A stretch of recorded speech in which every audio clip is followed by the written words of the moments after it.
apart from Roglic, he was. They brought him out a special like plate of like white rice and ham. I was thinking, geez, you're on it, mate. I just went and got another beer and had a toasty. I think the main talking point's the Kangaroo, isn't it? Correct me if I'm wrong, but Kangaroo just bounced into the peloton basically, caused a crash. Yeah, the old Skippy caused carnage. Can't get more down under than that, can you? What's occurring, Bert? What's occurring? Brought to you by ROUVY. What's happening? Just on the regime, mate. I'm just on knuckling down. Taking the piss? No. Why? No. Like, well, you know, I'm not like full on regime. Like I haven't trained or anything really, but just need to clean myself up, feel a bit better within myself. And I've also got this marathon to do, haven't I? So I'm just a bit run 12.5k on Friday. I wish I could say I'm taking a similar approach, but nah, just living the dream, aren't I? Bit of paddle still? Yeah, tomorrow morning, 6:30. Don't have to come rush back. Have to take the kids to school, stay down there, work down there for a few hours. Great. Yeah. I'll be on the court 6:30, mate.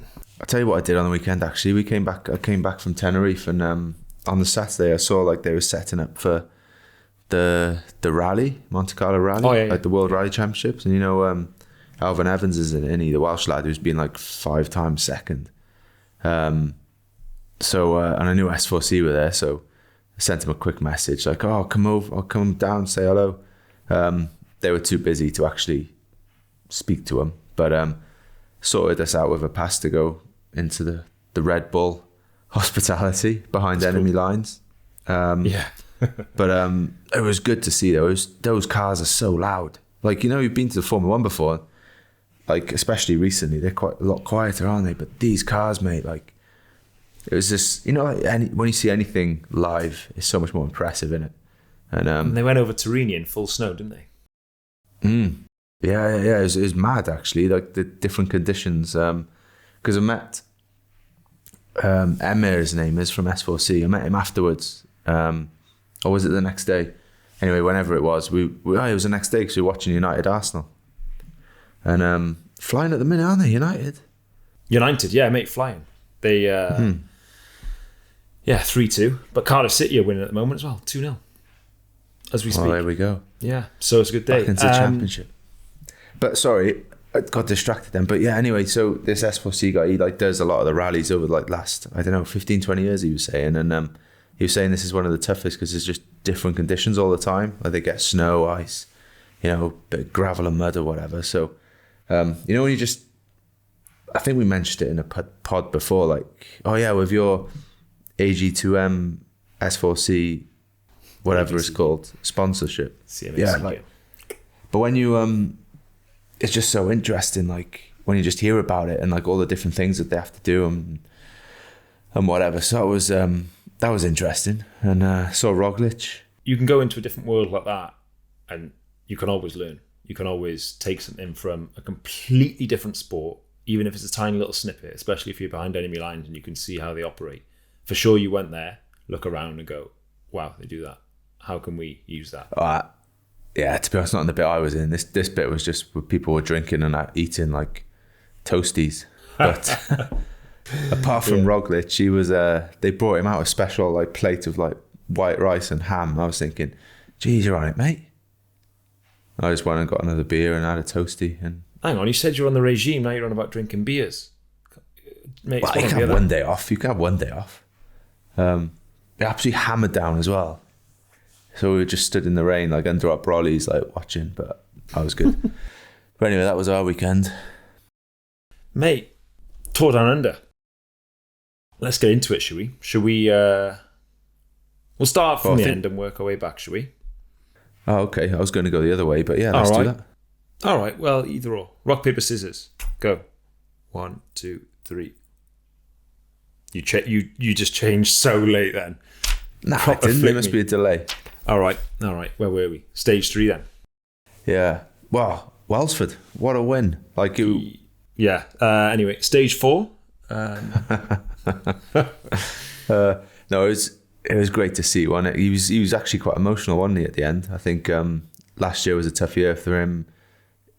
team issues and stuff and crashes and injuries and whatever. So I think, to pull that off, especially on a day where he wasn't expected to win, it was a tough old final. And the guys kind of said, he's on the limit to make it. He could. So they made the call to wait for him, backed him 100%. They let Sam Watson stay there in front just in case he didn't come back and Sam could try for the sprint. But the commitment and the effort the boys all put in for him was just amazing. And I think we spoke, didn't we? Swifty, the old dog, that lead out. He was he's still got it, hasn't he? Can't teach an old dog new tricks, mate. It was it was incredible. I think I was more happy for Swifty than I was for Sam. Like, I know Sam, I sound like a knob there. I know Sam a little bit, but obviously Swifty's one of our very, very good mates. And to see him still performing at a level, still giving world-class lead out, still timing it to perfection. It was fantastic. I'd say to play devil's advocate, if they tried that 20 times, they'd probably... the stars would align and they'd come from behind and it would open up like that 5 times. But to do world-class lead-outs now, you also have to risk and gamble. And I don't think he was risking and gambling. He was just coming from behind after the drag, wasn't he? But it just opened up perfect. But also you got to have the legs to respond to that. And Swifty was fantastic. And yeah, no one got near Sam today. It was chalk and cheese. When he opened up there, it was good night, Irene. Yeah, I think I saw. He said in an interview, he was like, they were stuck in the back and about okay to go, and he was like, "Boys, we gotta go. And Kwiato was like, "Nah, it's okay, chill." And just having and he mentioned it as well, like having an ex-world champion and someone like Swifty there to lead him out, he just puts all his confidence in them to get him there, and I guess for him, he was like, this is over. Like, there's no way we're getting here. And then all of a sudden, this big move around the outside, the peloton did what it did and opens up for him. And but it's also you got to take the race for what it is. I mean, if you try and do something like that, Paris-Nice is never going to happen. If you try and come from that far back in the Tour, it's never going to happen. But in a reduced sprint, in Down Under, which isn't the same level as a Paris-Nice or Tour de France, you have to race the race for what it is, and executed it brilliantly. And it's just strange. Like, obviously I was at Sky and Ineos a long time, and I want my team to be the best team in the world, Decathlon, CMA, CGM. But still, when Ineos win, I still have a smile. It's my second favorite team. Yeah, exactly. And there's always guys that you like, that a bit in other teams, and you know what they're like, and you wanted to see them do well, don't you? I think that was a good win. Yeah, good on him. It's time for another Visit Wales topic, where over the next few weeks we'll be debating our favourite things about Wales and Welsh cycling. And today is best coastal ride. What do you reckon?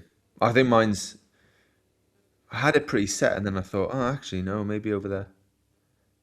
So in my head, I had like the Vale, Ogmore by Sea and that, because I do that a lot from Cardiff. I knew you were going to say really nice. But then I rode out to West Wales once or twice, and going past Mumbles and stuff around there. That's obviously beautiful. And then when I'm actually Aberray Runway, where Josh Tarlin's from, been out that way a couple of times, ridden around there, and that coast around there is beautiful as well. Down to St David's, right on. Isn't it the smallest city in the UK or something? I think St David's. We'll go with it. I'm not gonna. We'll say it is. Yeah, smallest city in the UK. Yeah. So it's beautiful around there as well. I'm sure up north it is as well, but I haven't really done coast around there. But I think your knowledge is probably better than me on this. I remember you doing some Mad Dog tandem ride, and you rode up there, I think, with Sar from memory. But yeah, mate, it's the first thing that springs to mind anywhere near us, where we're based in Cardiff, is Ogmore by the Sea. I think that it's only like 5-6k, that section where you join right by the coast. It's beautiful, quite high up, looking over, sheep everywhere, good calf down there as well. But then I don't think it's the most beautiful in the whole of Wales. I think, like you say, Abereiron up, as you head up to Gog territory, I think there's areas up there more beautiful. Yeah, Aberystwyth up there, and yeah, all around there's yeah.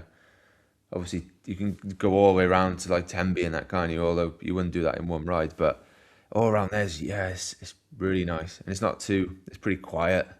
It depends. Like half term, I guess, could be quite busy, but it's just yeah. Let's go West Wales, mate. West is best. West is best. Mate, also down the Gower. I was down there for Tank's wedding a couple of months ago. And I've ridden my bike there a couple of times, but I was driving down there and I was like, yeah, this is nice. Down the proper Gower, not just down the prom. That's nice down there. But yeah, let's go West is best. Quality, there we have it. Best coastal ride in Wales. Aberavon. Go north or south, doesn't matter. I'll also say in general, any ride along a coast is probably the nicest place to ride anyway. You know, as soon as if you got the ocean on your left or your right, there's just something about riding on a coast in general, anywhere in the world, even if it's not beautiful. Yeah, just look out and see the sea is lovely. Yeah, can't argue with that, mate. Right, spot on. West is best.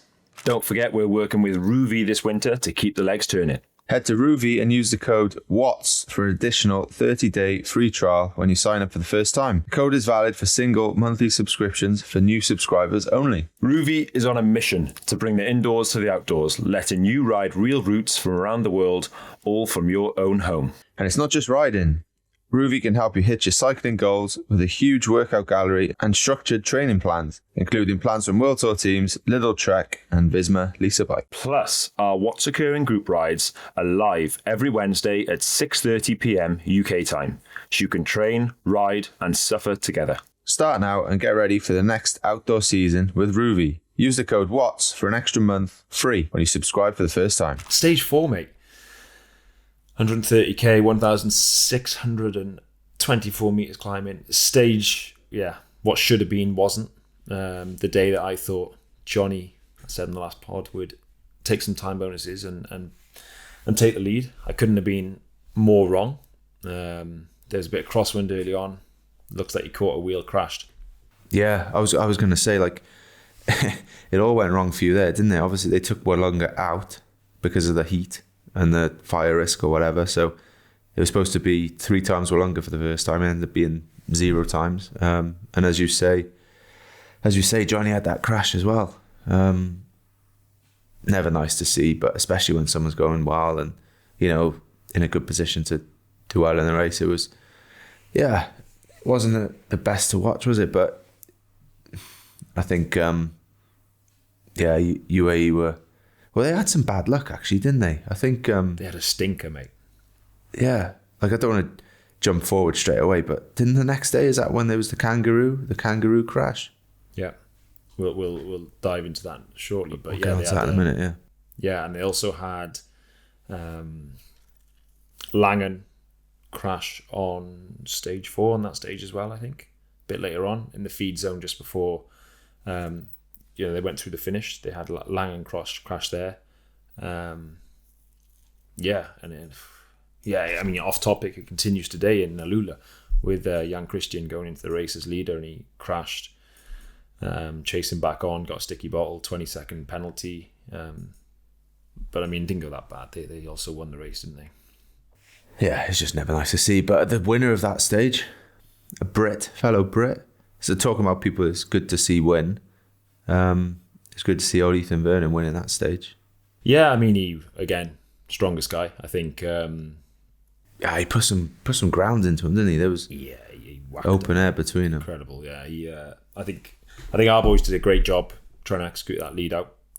It's one of them where it's really hard to lead out. You know, when it's going uphill, it's like, you know, that high street, I think it's like 3-4%. Unless you're continuously accelerating, you know they're going to come from behind. You have to just continually increase the speed, which is hard to do, and you know you're always going to get whacked from behind if you can't do that. So I mean, it's also worth noting Sam Watson stage 1, Ethan Vernon stage 4, and we'll go on to it, but Brennan stage 5.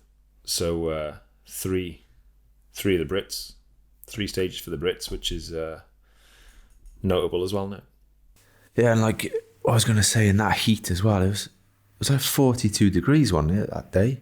Stinking. So, fair play to Ethan Vernon. He's pretty. He can ride in the heat, that's for sure. For a Brit, Get him to the vault. it took me 10 years to race in the heat to get used to it. I never got used to it. But then, mate, moving on to Kangaroo stage. You know, we know this stage, don't we? It's laps of Stirling. Traditionally, you've done like a point to point or up the climb up the highway, or we've done, you know, loops up top there. But this was just straight up 8 stages of quite a demanding circuit. There's nothing hard in the circuit, but there's also nothing easy. It's just Yeah. Oh, it's one of my favourite stages, actually, from over the years, the Stirling stage. I still got nightmares from it. Do you remember? Oh, yeah. Yeah. Who were you out the back? Weren't you with Andy Schleck? Yeah, expensive gruppetto. It was Yeah. me, Andy Schleck, and Roberto Ferrari. We started up the highway, didn't we? You had the jersey. It was your fault, you fucker. Pull in, controlling the brake, pull in. Then I went, I don't feel good here. And I literally, it was the worst I've ever been in the heat. It was stinking hot. Cooked my goose. And I don't remember finishing. I was just completely out of it. I got to the finish just laying down, completely heat stroke. Yeah. I remember seeing you, I sat in those plastic chairs afterwards, being like, is he all right? Like, Still totally remember. out of it. Yeah. And another year, when you come in, like K.5 to go, you go through the roundabout. Yeah. Another year I crashed there as well. A big old crash out there, isn't there? Yeah. A few times. So I was seeing stars 2 years for different reasons, but yeah, don't like that stage. But I think the main talking point's the Kangaroo, isn't it? Yeah, so I didn't really hear too much about it. Swifty told me, but basically, correct me if I'm wrong, but Kangaroo just bounced into the peloton, basically, caused a crash. Yeah, the old Skippy caused carnage. Can't get more down under than that, can you? Yeah, mate, it just come right to left. I've seen the footage of it. Sadly, the Kangaroo was a bit worse for wear as well. It kind of like hobbled up. It took a fair old whack. Jay Vine was involved. And also, following up on that, he broke his scaphoid. He had an operation yesterday. So he'll be out for a little while. I've broken both my scaphoids in my career, and they're just... Who, Jay Vine did? Yeah. Wow, didn't know that. It's just like that bone in there, and it's terrible. Yeah, I've done that. Blood flow in it, so it just takes ages to heal. It's quite painful. Yeah, had an operation, and so he'll be out for a little while. I had So I mine wish him a operated speedy on as well. recovery, but... You see that? Yeah. Yeah, they'd missed mine, though. It was when I did my pelvis in Tirreno back in 2009. Right. Going too quick in a TT. Was never going to get up there. Just, too hot into a corner. Just like, went over the side, hit the barrier. The drop was like... So basically, it was a gravel road to go into a house below. And the mechanic was stood there. And he was stretching up. He must have been easily about my height, 6 foot. Stretching up on his toes, trying to grab the bike that was dangling in the tree like that. So Wow. it was a long way, you know. And I bounced off the banking once and then onto the gravel road below. That's when I did my pelvis and did this as well. I asked you. It was ridiculous, like the speed I went into that corner. Thinking about it, especially on a TT bike when you just don't really. The braking was different, wasn't it, back in the day? Rim brakes and all that on disc wheels and whatever. But yeah, so they missed my scaphoid, and it was like 2-3 months later. I was in Italy. Oh no, it must have been 2 months later. And you remember? What was his name? Nigel Mitchell, the nutritionist, and he come out and he was like, "Hey up, G, what's up with you? You don't look good." And I was like, "Oh yeah, just my wrist, like coming out here, like pulling the bike bag, it was sore again." And my coach at the time says, "Oh, it was just a bad sprain from the crash, and it's probably this and that." He's like, "Oh, you need to go back to Manchester with me, get it checked." Went back, yeah, broke. Had to get a bone graft and get it pinned and whatever. So yeah, that's my scaphoid story for you. Mine's not as good. I raced the Euros when it was in Glasgow. Went around the right-hand corner. And I just clipped my handlebar on the railing, or someone was hanging over the railing, or a fan or something, and I clipped it. I didn't crash, but I don't know how I didn't crash, but just knocked me like that. And I must have caught my thumb or something. It happened so quick. Whatever, carry on. Finish the race. Same thing, like next morning. That's a bit sore. A week later. Like, I can't really lift anything. You can ride, but I'm like go for a scan. Yeah, broken scaphoid. Just from like clipping the butt. Yeah. That's mad, isn't it? Yeah. And I broke the other one in Eneco. But everyone's broken a bone in Eneco. If you haven't broken a bone in Eneco, have you even been a pro? Yeah. Yeah, so speaking of, boys that we like to see win, another Brit then won on stage 5. Brits did well this race, mate. Flying. Yeah, we didn't. Not in the GC, no one in top 10 GC, but in terms of 3 out of 5 stages. And we can claim Welsford because it's a British team. Yeah. And we can claim Tobias Lund Anderson because you're there. Yeah, he's in my team. My team. No, but he was impressive, wasn't he? Yeah. I mean, again, 4 of the 5 stages he was on the podium. Obviously, the stage win on stage, 1, 2, whatever we want to call it, with the prologue. No, but what was okay? The results were great, but the way the boys rode was even nicer to see. I think they were one of the more dominant teams in the lead out across the board, and they really backed it up day to day. Going into the last day in Stirling there, we had Nico Prudhomme. He was 17th in GC, which you're not going to defend. I think he would have moved up a few places because a few guys dropped back, so he might have been 15th. And he just fully sacrificed and went all in for the win, which is obvious, but a rider isn't always going to do that. I keep my place, keep 15th, but he went all in and then lost a minute and was nowhere in GC. And I think that's, when the business of winning bike races, not giving a shit about 15th place. So it was nice to see the way they rode and the way they gelled, because you never know with a new sprinter, new team. So yeah, I think it's Down Under can be overlooked. I think if you for sure in March, people completely forget about Down Under, but as a team and being inside a team, if you can go there and just get something from it and then come back and the whole team's buzzing. You felt it at camp. Sets you up well, doesn't it? Yeah. And on the flip side, if you go there, there's teams for sure who got no top 10s, no top 10 in GC. Yeah, okay, it's Down Under, but still it's like, okay, then you're coming back to Europe and you got to get going. And I think, for us, it was great. And I'd say that, the same for you guys, right? 2 stage wins. Yeah, it's like everyone's on camp as well during that time. So it's just, wake up in the morning and you hear like there's been a win or whatever, or you're watching it back. And like I was sat there at breakfast watching the prologue with the boys up in Tenerife, and, everyone's just buzzing from it, So it's gives you a bit of a momentum, and easily underestimated that. But just looking at the GC, right, from the week, it's random. It's a funny old top 10, isn't it? Yeah. Like 3 Italians, 2 Danish, a German, a Swiss. It's kind of like old school. It's like going back 15 years, really, isn't it? I think it was a strange one, wasn't it, though? Because they did Corkscrew and 2 guys just left them for dead, Jay Vine and Navarez, but behind that there was that quite a big group, and then that group split over the top there. They turn left at the top of Corkscrew, keeps dragging. So it was quite a strange GC when Wollonga got took out. A guy who could do a good prologue and hang on to that group suddenly is well into the top 10. But I mean, ride of the race for me, Sweeney. Yeah, I was going to say that. Yeah. Incredible, mate. Yeah, fair play to him. He's stepping up. Like at the tour last year, he was good, like real good. What he did for Healy. Yeah. Incredible. But now doing it for himself, third in Tour Down Under. It's not bad, is it? It's not bad at all. So yeah, he'll have a big year, I reckon, eh? And Schmidt's back. Schmidt and Ben O'Connor, two in the top 10.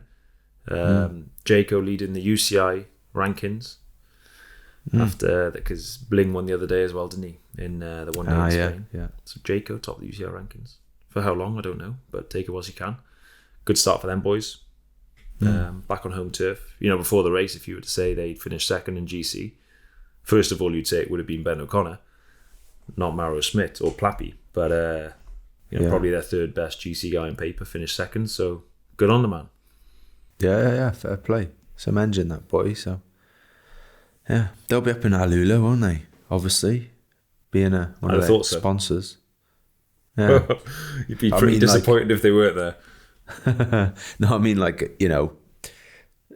got, it'd be a bit of pressure on them to get a ride there, innit? Down under and there is like their two biggest races, I guess. Crosswinds over there today. 18 guys in the front. Dries de Bont was there. But they got Paul Double. I think he's actually got quite a good chance to win GC, or at least podium. I think he's bit of a dark horse for the win over there, actually. He's been impressive with those sort of stage races, haven't he, the last year or two? Don't know much about him. I think he's just been grafting away, haven't he? Because he's fairly old. Late 20s rather 29. than these kids these days. Yeah, just grafting away, but it's good to see someone like that come through and start to really ride well, isn't it? Mate, that is the word, grafter. He rode for Zappi, then he went to Pulte, decent teams, but just kind of just climbing the ranks and grafting, and better team, Conti, Pro Conti, and then he's got his World Tour opportunity, and he won Guangxi last year. Yeah. Won a stage of copy. I like that. That kid's got a backbone. No, fair play. So how about TDU then? I called it, didn't I? You nailed it, mate. It wasn't exactly a big call, but a win's a win. Yeah, but it's bullshit. Wollonga got cancelled and my man jumped on the floor. It's not. It's doesn't. Got to finish the race, mate. You got to just race what's in front of you. That's all you can do. Right then, sports fans. How many of you use a VPN? Well, if you do, or you need one, we've got a special offer from NordVPN. There's a whole list of reasons why a VPN can be critical, from accessing your favourite content, like cycling while abroad, to protecting household devices to ensure you can safely access the internet. NordVPN makes it effortless to do all of that and more. We connect to NordVPN with one click, change our virtual location easily. This means we never have to worry about missing a race. Now we're not riding the Tour de France anymore. NordVPN makes sure we can watch it, wherever we are. We can also secure our internet connection on public Wi-Fi in airports, hotels, cafes, anywhere we go. So if you want to try NordVPN for yourself, go to nordvpn.com/what's occurring.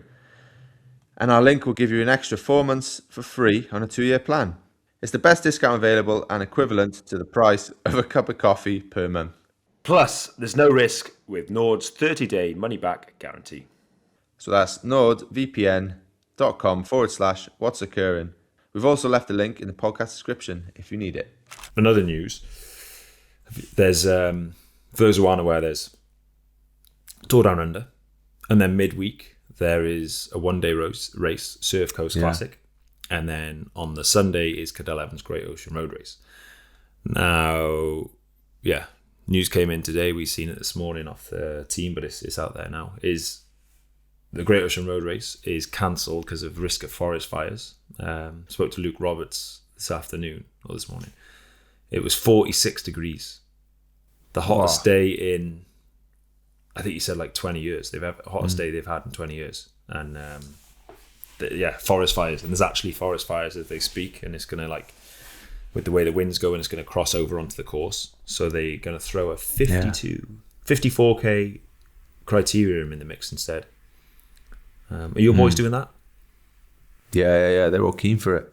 I think I spoke to Daryl about it, the DS there, and I was like, do a little ride in the morning, get down there. It's another good hit out, isn't it? Rather than doing a few efforts on your, Garmin, pressing the lap a few times. Get out there, get stuck, with Welsford there. If Welsford wasn't there and Skippy, Sam Watson wasn't there, and it was just a load of climbers, and it's a bit different, isn't it? But you could still learn something. But I think having them boys there and the team they got, it's another good opportunity just to get stuck into a race and learn from each other. Yeah, because About it each was other. optional, wasn't it? It's not it's not World Tour. It's not. I don't think it's even UCI registered. It's just kind of going through the motions. But you A bit can like still that crit before TDU, wasn't it? Well, yeah, it but didn't still an happen this opportunity year, to put your hands in the air. And if you don't do it, like you said, it starts at 2:30 in the afternoon. Do training, finish the ride there, straight into it. but- Yeah. Otherwise, you're going to go out and you're going to try and train hard enough to try and replicate a race anyway. Yeah, I agree. But I wouldn't be surprised if some teams miss it. But yeah, we'll see. Yeah, each their own, innit? But yeah, it is what it is. But that's hot, innit? Jeepers. Yeah. Yeah, I mean, but he said like the lads went out in the morning and it was okay, 30 degrees, and it just went like the heat just rocketed and just. Half two's a weird time to do it, though, isn't it? You'd think you'd do it maybe a bit cooler a bit later on. do it at the hottest part of the day. It's got Vuelta vibes, that. Let's do a TTT in the dark. Anyway, what's next, mate? What's next? Tour de Provence. Ah, yes. Yeah, so that's a couple of weeks away. And yeah, very quickly into opening weekend then. So it all comes around quite quick. Opening weekend, Paris-Nice, San Remo, all the classics. It's all going to come very thick and very fast. Yeah. So- Nice. I'll see you in Paris-Nice and San Remo. Radio. Seeing the last day of Paris-Nice. Yeah. Oh, we spoke about this in the last pod. We're losing the plot, mate. Forget what we talk about, mate. I'm on that many calls these days. Don't know what I'm saying. Good man. All right, so what's up to you? What you got next? Regime? Yeah, keeping on the running regime. Try and run every other day. Do a long one on a Friday, just for bants, like. And then, yeah, Algarve is the next like big sort of. Well, that's the first race I'll be going to. Looking forward to it. It's So what will you do on race there, mate? You go to the race, what do you do? I'll be going there just to take it all in, to be honest. I'm not going to get involved too much, just see it all, really. And when it comes to like performance-wise, like the plan and stuff, or debriefing and, you know, learning, I think having an opinion on that and at least sort of like guiding that. Well, not really guiding it at the minute, but just the main thing from Algarve is just, you know, just getting a race car. I haven't been in a race car before, have I? And all that stuff, and just learning.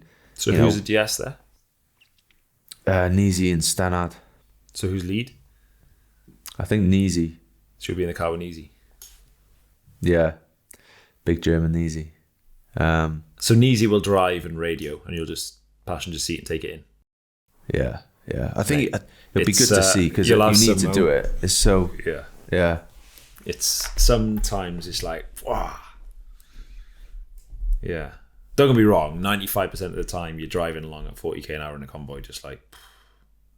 But then, Yeah. in terms of When it kicks few off, it hectic kicks moments, off. yeah. Or in Belgium, it's Yeah. great. I love it. But yeah, I'm looking forward to it because we've got a good squad going there. So yeah. Who's leader? I don't know if I'm allowed to talk about it, to be No. honest, yet. You know what they're like. Okay. But Well, I'm not telling you our squad either. yeah. But you know, like Algarve, it's just a good race, innit? Just got Yeah. good memories from there. Yeah. You have a sprint, a couple of hard days, Did you win that, TT. GC? Did I win that, mate? Won You it did, twice. Should have won it 3 times. That's it. If it wasn't for that Polish. Yeah. You missed the breakaway. Kwiato. You missed the breakaway at the start, you fool. All right then, mate. Well, I'll leave you to it. Until next Yeah. time. Ta-ra. Catch you soon. Ta-da, ta-da. Ta-ra, boy.